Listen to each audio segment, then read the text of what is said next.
Welcome to the Age Guide, Perspectives on the Aging Journey. I'm your host, Gretchen Knowlton, and I'm thrilled to continue our series, Aging Unfiltered, where we dive into the realities of ageism and how to challenge it.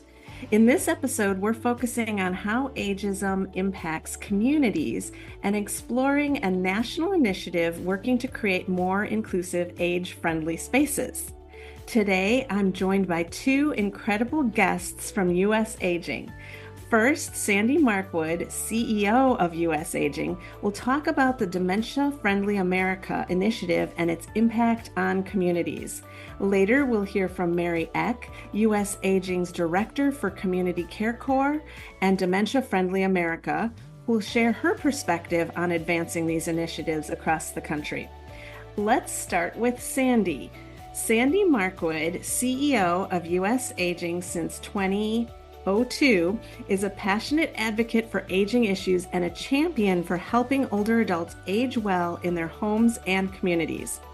Under her leadership, US Aging has advanced initiatives to combat social isolation, support caregivers, promote healthy aging, and create dementia-friendly communities.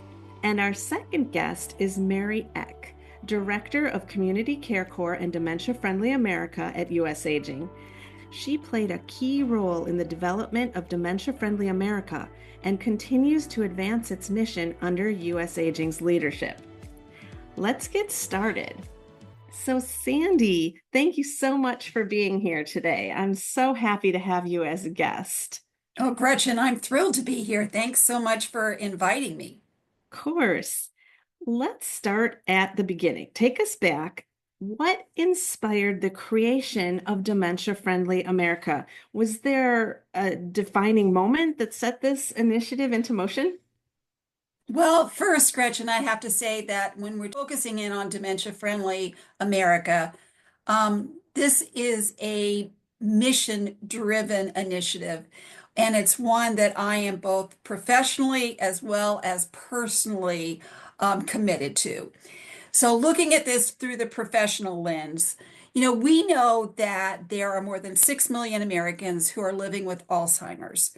But Mhm. we also know that there are between the ages of 75 and 84, 13% of Americans who are living with dementia. And that number rises to 33% when we're looking at people over the age of 85. Wow.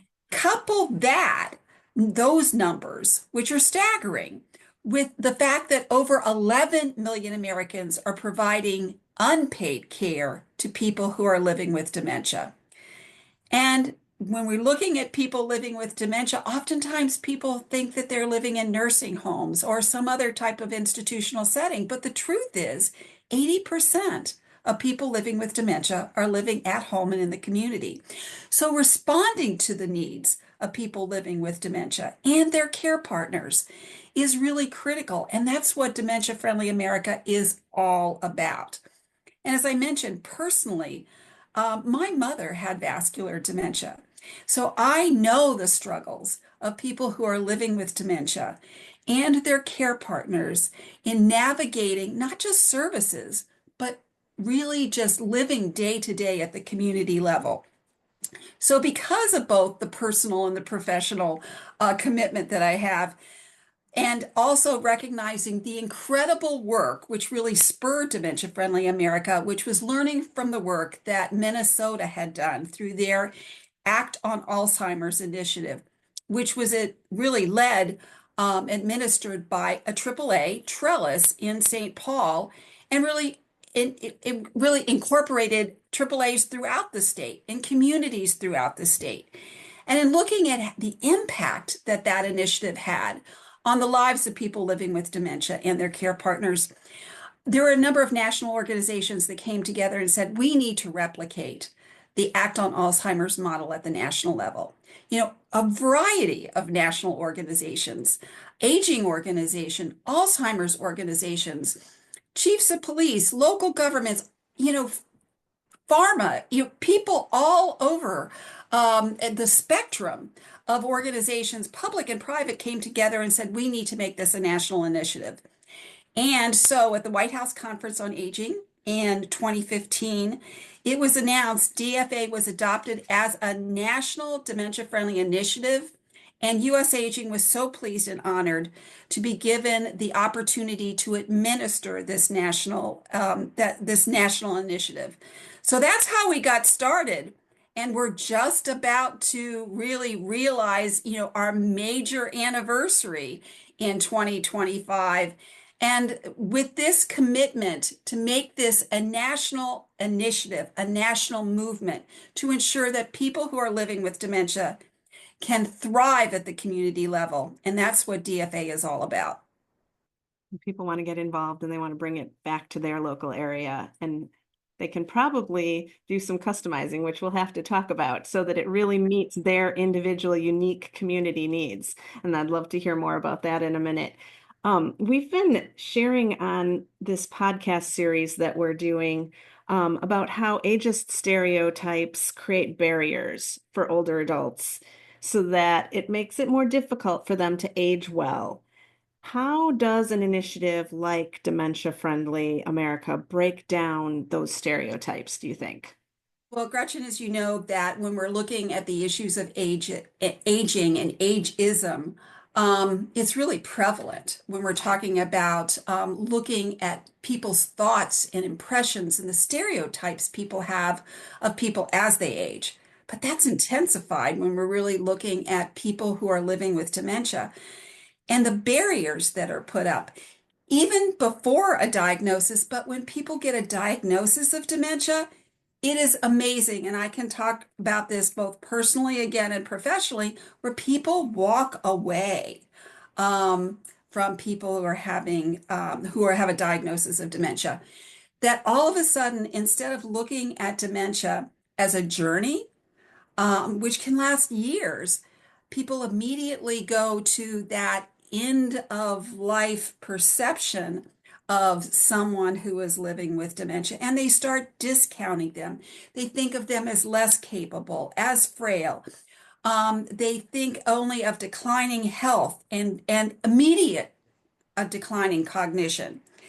And because of that, that tends to make the individual with dementia socially isolated. Friends step away. Different groups that they were involved with don't necessarily aren't as quite as welcoming.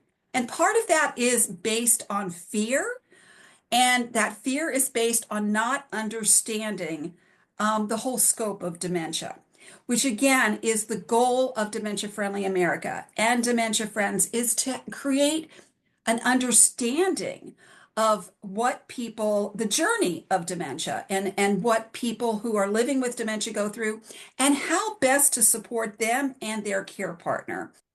Really a unique concept, I think. We in the aging world talk a lot about individuals needing services and supports, and we also, of course, provide all of those services to caregivers. And we're always talking about the value of the caregiver. But I like the way this kind of turns it and opens up the intervention to all of us. We're all a part of this strategy, right? The whole community needs to get involved. It's not just the individual with dementia, it's not just their family and their caregiving team.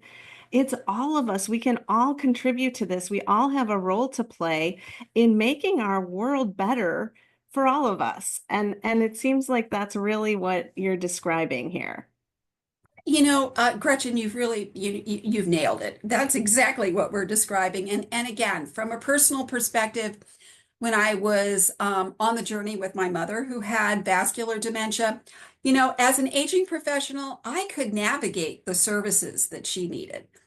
What was very difficult for me to navigate was taking my mom out into the community. At that point, my children were younger, so I was dealing with my mom and also with my children, and going out into the community to a grocery store, going into the bank, trying to find a hairdresser who could understand what she was going through and also what I was going through. To be able to take her into a doctor or a dentist and realize that she needed a different level of support in those types of settings. So that's what Dementia Friendly America is all about. It's looking at the whole community and how the whole community can come together to support someone who is living with dementia and their caregiver. Wow, that makes a lot of sense. I love that. So looking ahead, what's your biggest hope for Dementia Friendly America? What legacy are you hoping to create? This will make Mary nervous, but I want every community in the country to be a dementia friendly community. I want dementia friend training to be part of what all communities offer. I would love to see dementia friend training in the school systems. I think that as we look at planning for communities, it's not just planning for an age friendly community, it's planning for a dementia friendly community. Wow, that's a big dream.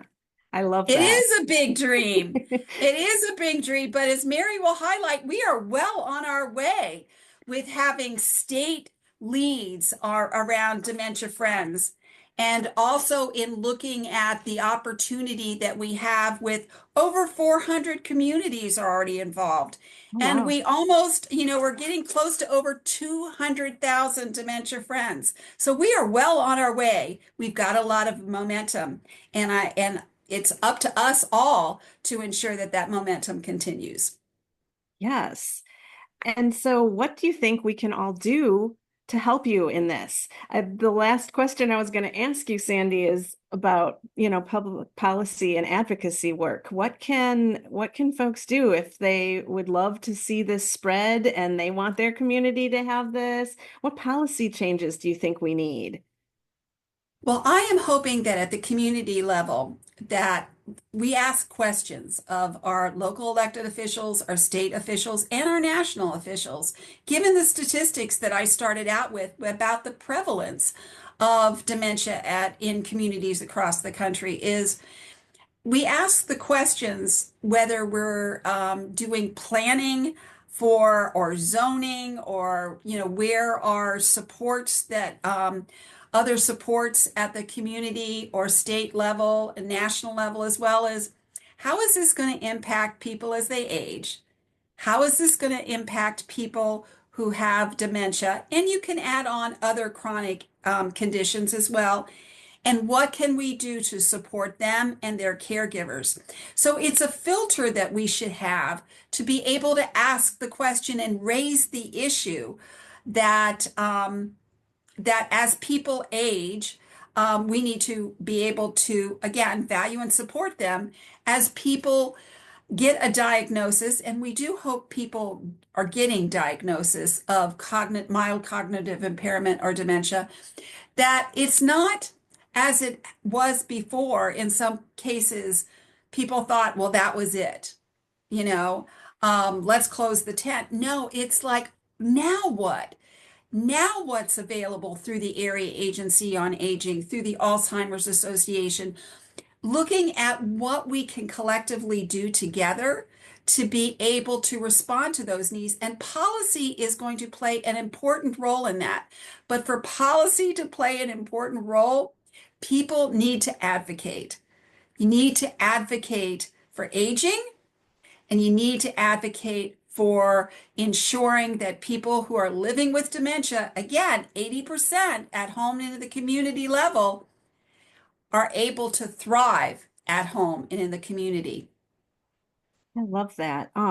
You talked about this as being sort of a mindset change, right? We need like a new filter to think about people with dementia and other chronic conditions. And it kind of reminds me of um, other accommodations that we do in our community for people who have any kind of challenge, right? So when they decided that it was going to be required to put cutouts in the sidewalk, for Mhm. people who needed to use a wheelchair, that also becomes convenient for the rest of us, for parents who are pushing a stroller, for people who are pulling their groceries, for someone who's riding a bike and needs to enter onto the sidewalk. It became an accommodation that we all could enjoy. And I think what you're describing is something that can make life better for all of us in the community. Some of the adaptations and the little tweaks and changes to how we do things for someone with dementia can be helpful for people with other kinds of disabilities, maybe people with developmental disabilities or people who are visually impaired or hard of hearing. Some of these things will be helpful for many people, even for the person next door or for you and I. There can be things that just make life better. And so I think we should all be embracing this to have a more inclusive society. This is a really neat work that you're doing. Christian, I absolutely agree. And I love what you said, which is true. And we found that true about age-friendly communities.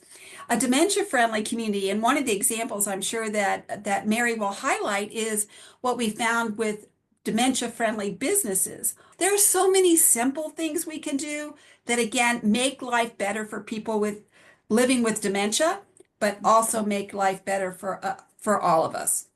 Right. So that's just one more reason that every community needs to get on board with this. And that's probably a good selling point for it too. And you can talk about how it helps everyone, right?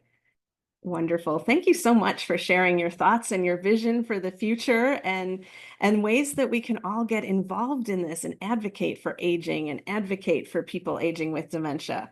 I really appreciate that.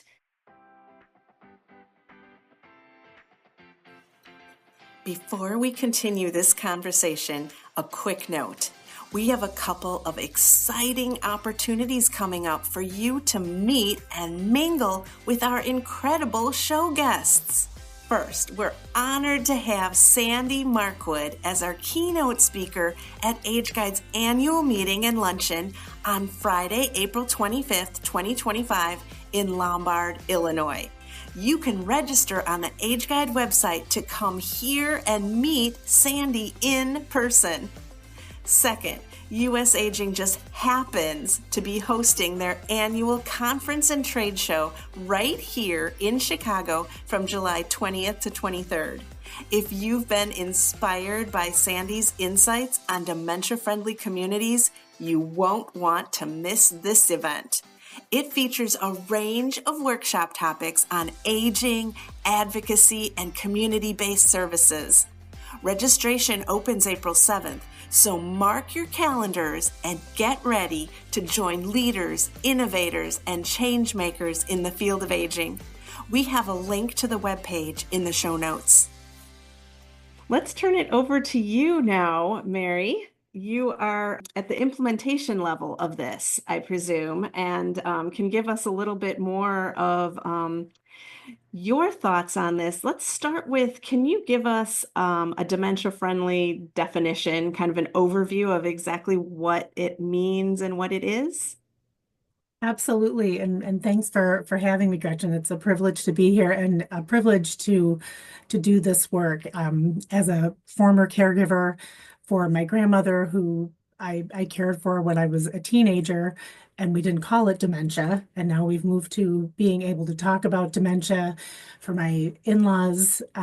It's been wonderful to be part of this work and see the progress being made in terms of reducing stigma and resources available. So I've been able to see the proof in the pudding by You're right. more There's been awareness some around real this work. change about even being able to talk about dementia, right? Yeah, absolutely. Absolutely. So to kind of sum up the examples that Sandy gave and her experience as a caregiver, supporting a loved one with dementia, we define a dementia-friendly community as a village, town, city, or country that is informed, safe, and respectful of individuals living with dementia, their families, and their care partners, and provide supportive options that foster quality of life so that they can live and engage in community. They can remain in their homes for as long as possible, knowing that they're surrounded by people that are helping make that possible and helping make it possible for their care partner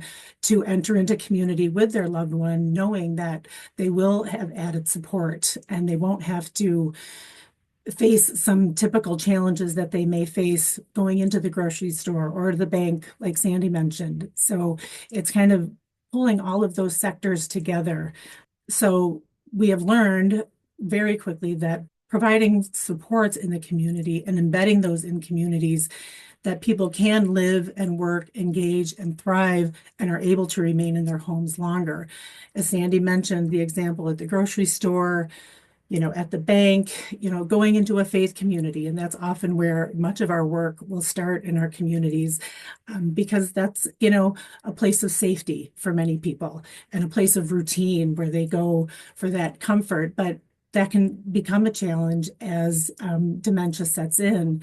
And so we have sector guides for various sectors in the community that give specific examples of practices that they can implement in their sector that would allow for a more welcoming environment for people living with dementia and their care partners. In a faith community, for example, a shorter service, more familiar songs, on a simple song sheet that a person living with dementia can follow along. Somebody escorting them if they are living alone, or if a care partner can't go, a volunteer from the community to sit with them, to help them follow along, help them sing along. Name tags, some very simple steps that sectors can take to make their sector more welcoming. So that gets us back to the question that came up initially for me, which was how can communities kind of customize this for their own unique needs? Each community, as you know, is so different. Yeah. So are they able to just kind of make their own plan based on what they need and what resources they already have available in their community, what maybe some of their specific challenges are? Absolutely. That's the beauty of this work, is that it is flexible. So we have customizable resources. So our sector guides has some standard information, but then an area where communities can include their local resources on that guide. As long as, and I failed to mention this earlier, that they are including people living with dementia and care partners in the process. So that is one of our key requirements for this work and for creating an action team, is that it's being informed by people who are living with dementia and their care partners, because they know the true need and what they would like to see when they walk into the grocery store, when they walk into a bank, when they go to their, place of worship. That's really unique. And that would be a hands-on experience in becoming dementia friendly as you try to involve folks with dementia in the planning process and in the decision making. Gives everybody that exposure and that experience, and probably breaks down some of those fears you were talking about too. Absolutely. I think, it's an example right there of what people living with dementia can do and can contribute. I know how I want to be received when I walk into the grocery store. I know how I want people to respond when I might be struggling to find something or not really sure what I came in here for. I want people to, respond with respect and not shy away from recognizing that there's something going on here, and, how can I be supportive? I didn't mention earlier about a new initiative that is now falling under Dementia Friendly America, is the Memory Cafe Alliance. And, when we talk about ageism and, what older adults are capable of, I think the Memory Cafe captures that very well.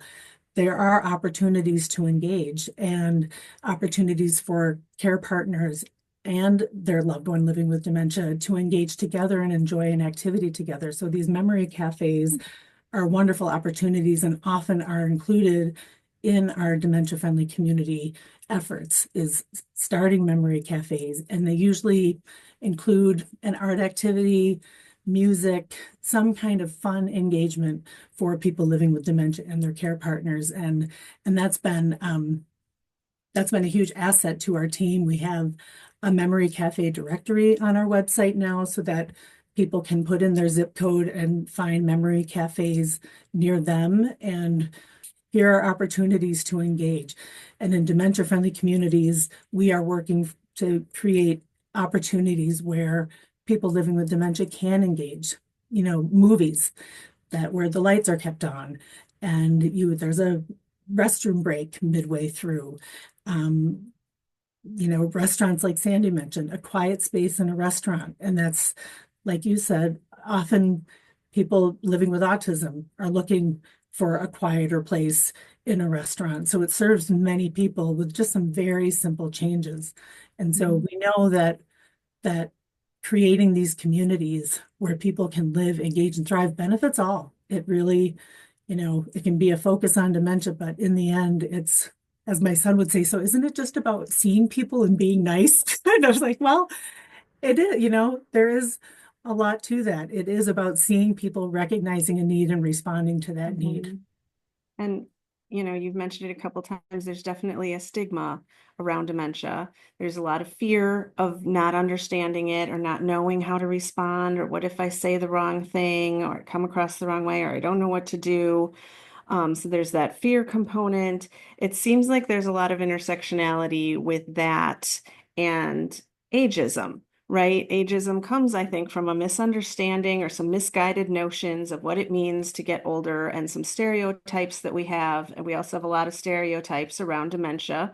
And there's some intersection with that. Sometimes people think that everyone who's old has dementia. Sometimes Mhm. people think that everybody who has dementia must be old. And neither of those two things are at all true. But we kind of categorize them together. So that's why I think this is such a great topic to talk about in this podcast series where we're focusing on ageism because of that layering and that intersectionality between dementia and ageism. So I wonder if you have any other specific thoughts on, how to kind of enhance our understanding of both of these things and support individuals living with dementia and their caregivers, as well as combating ageism.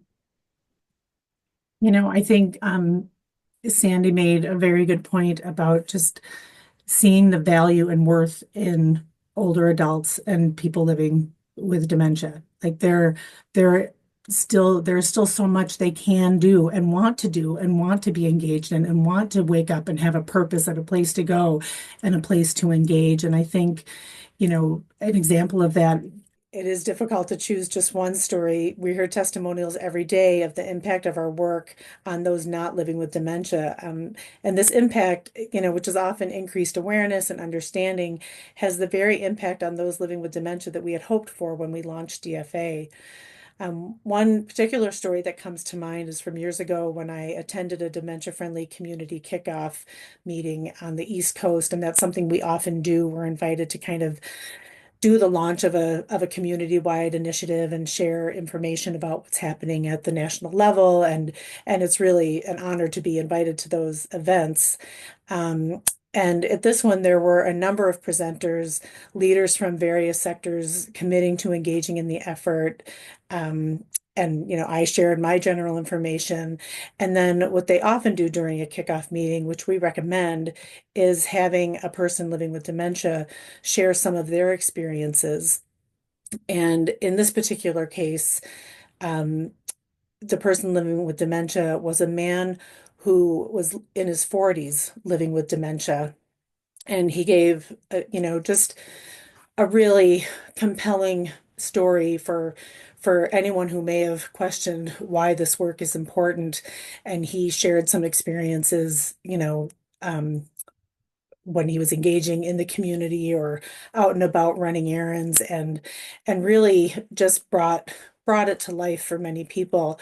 And after the kickoff, I was just visiting with people, and a gentleman approached me, and I shook his hand and I introduced myself, and he told me he was too embarrassed to tell me his name. And when I asked him why, he proceeded to tell me that he didn't want to come to the event, but his boss told him he had to represent their business. And he didn't think it was at all relevant. And why do we need to learn more about dementia? People with dementia won't be in our shop. And, it was a local grocery store. The reason he was embarrassed is that it turned out the man living with dementia who shared his story was this man's neighbor. And he confessed to not being patient with him when they would cross paths in the neighborhood. He had no idea that this man was living with dementia and that, he looked like a normal young guy, which, as we know after our call today, that's a common misperception with people, that they just have one face when they think of dementia. And he went on to say that this event changed his entire perception. As it turned out, the man living with dementia joined us as we were wrapping up our conversation, and the embarrassed gentleman introduced himself by name and told his neighbor that he was sorry for his ignorance and that he had learned a lot today during that presentation, and they hugged, and it was just a real tender moment, I think, for both of them. I think validation to the man living with dementia, but also just I felt like it was a non-judgmental wake up to the gentleman who did need to learn more about dementia and the phases of dementia. And it was just, certainly a humbling experience, but also why DFA is here, why we need to bring this information to communities, to make our communities stronger and friendlier for all. Yes, what a powerful story and a perfect example, like you said, of why this is so important. And I think like I can totally relate to thinking, that I already know about something and I'm sent to go to something by my boss and I don't really want to go there. And then you hear this kind of information and you realize that it impacts everyone and it impacts you and it impacts people that you know, and it can be game changing. So this training is just so important. Thank you for sharing that story. You're Mary, welcome. that's a great example. Yeah, yeah, it was a privilege to witness that.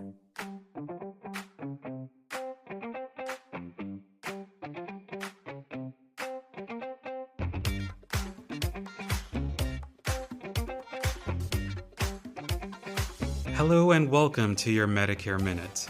My name is Val Guzman and I'm the Benefit Access Specialist here at Age Guide. A lot of people ask about when they can change their Medicare Advantage plan. The Medicare Advantage open enrollment period runs from January 1st to March 31st, so you still have time to enroll in a new plan. This open enrollment period is a little less known mainly because it applies only to people that are enrolled in an Advantage plan as of January 1st. So you can either change to a different plan or you can switch to Original Medicare.